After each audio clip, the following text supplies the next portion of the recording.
Listen, let's just forget about last night. Everything's all right, I promise. Hello and welcome to another bad movie review. This time we're looking at Keep My Grave Open from 1977. This was rated R with a runtime of about an hour and 19 minutes. It was directed by S.F. Brownrigg, written by F. Amos Powell, and stars a litany of people, obviously. This is not your usual horror film. This is a psychological thriller, so it's a slow burn. And if you go in thinking it's a slasher movie, you're going to be really bored and highly disappointed. The kill count is only 4 and there's no plot, if you know what I mean. So, we get a couple teases that there's gonna be some plot, but then they turn their backs and you get full baggage. We have a fairly complex story here, and this one focuses on a woman by the name of Leslie Fontaine, but we open up with a hitchhiker getting dropped off and he finds this old mansion. It looks to be abandoned even though there's a light on, so he breaks in, because that's what you do when you're a filthy hobo hitchhiker, and he raids the fridge, thinks about stealing a car, but then wanders off to the woods where he begins to consume some of his prized possession there, and it looks like he gets killed with a sword. And there's a quick cut from the slash downward to a butcher shop, which was a pretty cool effect, pretty notorious in horror movies. So there are a few kind of cliche things that the movie does like that, but they work pretty well. They're done pretty reasonably well in this film. We don't get a look at the killer, which is really interesting. It's mostly just the hand because they're trying to kind of keep it nebulous. And then we meet Mrs. Fontaine as she goes shopping, and she even goes to the point of buying a pipe for someone, a male someone, and it's referenced this is somebody close to her. We don't see that pipe again for a long time, but it does come back into the script, so that actually was followed through on. It's around this time that we meet Robert, played by Stephen Tobolowsky. Now, a lot of people are going to recognize his much more recent work. This is his first acting role, as far as I can tell. He's one of those character actors that is in a ton of stuff. He was on the show The Goldbergs, Seinfeld, tons of TV shows, as well as Californication, and a bunch of movies and video games. He did various voices in Batman Arkham Origins, as well as movies like Wild Hogs, Failure to Launch, the 2003 version of Freaky Friday, and dozens of others. He's a very recognizable person, but he looks a lot more like the kid from that 70s show than anybody else in this movie, because he still has hair, and it's a little weird to see that. Well, Robert is apparently like the farm hand that helps around with the horse that he's been secretly training because he wants to enter it in this competition of some kind. It was a little vague, but she wants nothing to do with that. She didn't give him authorization to do that, so she's pretty upset about it. But then his girlfriend Susie comes over and tries to seduce him at the barn, and that doesn't go over well with him. He says, look, I've got to work and you're gonna get me in trouble, so you gotta get out of here. I'm gonna be here all night, so don't bother doing anything stupid. And then we're introduced to Dr. Emerson, played by Gene Ross. Interestingly, a couple people in this movie, including Gene Ross, were in different Friday the 13th movies, and he was in Friday the 13th, The Final Chapter, as well as Halloween 4 and The Goonies, and Lost Highway. I mean, the amount of people that are recognizable in this is actually pretty impressive. There's a lot of familiar faces for a movie that you probably have never heard of, but it's not that unusual because some directors like to work with specific people, and S.F. Brownrigg worked with Gene Ross and Camilla Carr before. They were both in Scum of the Earth and Don't Look in the Basement, which he also directed. And Annabelle Wienick, who has a bit part in this movie, was also in Don't Look in the Basement with both of them. So that was actually pretty interesting that there was that kind of crossover. Also, Jesse Lee Fulton, who has a very bit part in this movie. Also, Bill Thurman, the hitchhiker in this one, he was in Gator Bait, as well as Close Encounters of the Third Kind. Back to the movie, though. When Dr. Emerson appears, and I recognize Gene Ross almost immediately, I was almost distracted from the fact that it turns out that Leslie's been having these headaches, and that seems to be around around the time that she's talking to Kevin. She told Robert that Kevin was her husband, and this guy's saying that it was her brother. Well, there's some creepy confusion there. Then, before that gets explained any further, we cut to later in the evening when Susie has returned to the farm. She's back in the barn to try and seduce Robert, but she's met with the killer. Now, the killer so far has only been seen in kind of backgrounds. We saw his hands, we saw a foreground image with somebody in the background, and then we saw some legs walking around. There's a really cool sequence during this hunt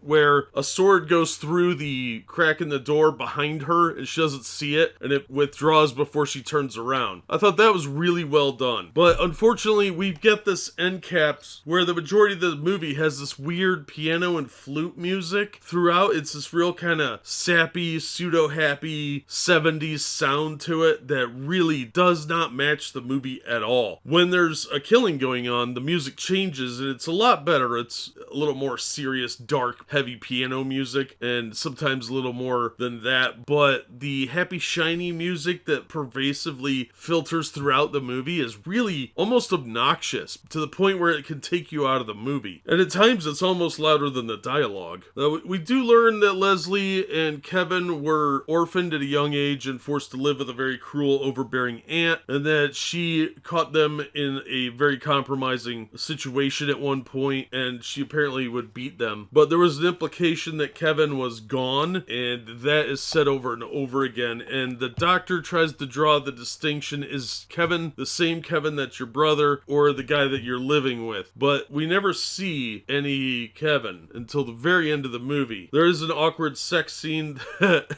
it's done first person because they don't want to show anything else, but you start to question whether she's hallucinating this encounter, and if Kevin is just in her head, or if he's physically there and is the killer running around going after people. But because this is a first person perspective, we get a lot of up the nose shots when the camera zooms in on her face as if they're in an intimate moment, but it ends up with just these like weird close-ups of her mouth and upside of her nose, and it's a little awkward and weird. Probably could have been filmed a little better, or just most of the scene eliminated entirely. Unfortunately, Robert interrupts this encounter, shall we say, and when Leslie tries to seduce him, things get really, really weird. He talks about going to a brothel where he was sexually educated by a woman named Twinkles. So with the third kill, we do see who the killer is, and that is about halfway through the film. A little more, I would say. This feels like an incredibly long movie at the runtime of an hour and 20 minutes, because the music, I think, is largely responsible for that. Leslie goes after Twinkles then to recruit her to have sex with Kevin, and Twinkles is yikes. Like, Robert wasn't going to sleep with Leslie, but she's 1,000 times better looking than Twinkles. But Twinkles is like in her 40s and overweight and really rough looking, so I don't know what that was all about, but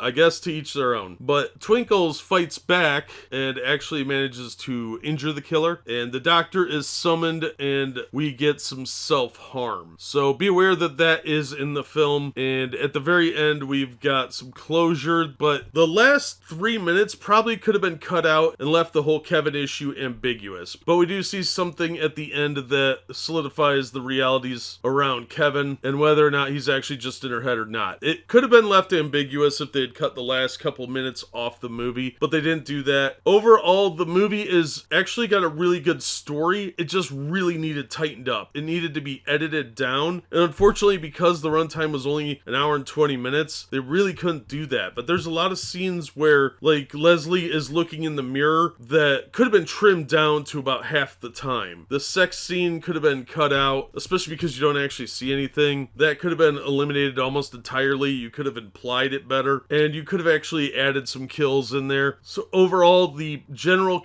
idea here was pretty good as a psychological thriller. It suffered from a low budget, but not entirely bad actors. Stephen Tobolowsky is pretty good. Camilla Carr as Leslie is really solid. She does a really good job on that. She, like I said, she was also in Don't Look in the Basement and several other projects that were pretty good. Logan's Run being the most notable. It did make me want to track down Scum of the Earth and Don't Look in the Basement, because I don't think I have those in my collection direction. But SF Brownrigg did a pretty good job overall with what he had to work with. The mansion looks really cool. There's pretty good lighting through it. There's not a lot of really good prints of this, so unfortunately, due to aging, a lot of the copies that you're going to find of this movie are pretty rough, and it's going to make the film look darker. But they did a good job with the lighting and the way the killer was shown almost entirely from weird angles or vaguely so that you only saw the legs or the hands, that sort of thing. That was really well done. But unfortunately, there's just so many scenes that are exceptionally drawn out that didn't need to be, that you could have cut down. They are meant to show the mental state of Leslie, but it really just ends up adding on drag time on the film. It kills some of the tension, and you got this sappy, weird piano and flute music that makes it even more awkward, so it drags out a little bit. If they had added 2 or 3 more victims in there and sped up the pacing that way a little bit, I think it would have worked better, but unfortunately, they didn't really do that. So I think this is pretty good as a psychological thriller for a movie that suffers from a few really rough problems, but overall, I thought it was actually pretty decent, and it was fairly entertaining, so I didn't have a problem with it. It seems like it's a much longer movie because of those flaws, but I think that really undersells the performance of people like Camilla Carr, who did a really good job. So, pretty good acting, a lot of recognizable people that are bit players and other things, but it suffers from a small body count, a lack of headlights, and a musical score that is just mind-bogglingly bad and awkward and does not fit this film, and some scenes that really needed trimmed down. But I will recommend it. I thought it was actually a pretty fun movie. I've seen way worse than this. I got it in the Pure Terror 50 pack from 2010, and I've seen it around in others, so it shouldn't be too hard to track down, but unfortunately this one is kind of a lost cinema relic, probably because a lot of people have degraded this one over time for some reason, but I thought it was actually a pretty well done movie considering its budget and its limitations. So this is a recommendation. Be aware of its flaws, but see what you think and let me know in the comments. That's gonna do it for this episode. Thank you so much for listening and supporting the channel. If you enjoyed the episode, please hit the like button and don't forget to subscribe so you don't miss future reviews. If you'd like to help the channel out in other ways, links are in the description to various support methods, and as always, we hope to see you on the next one.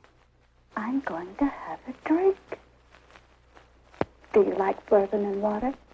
Yes, ma'am.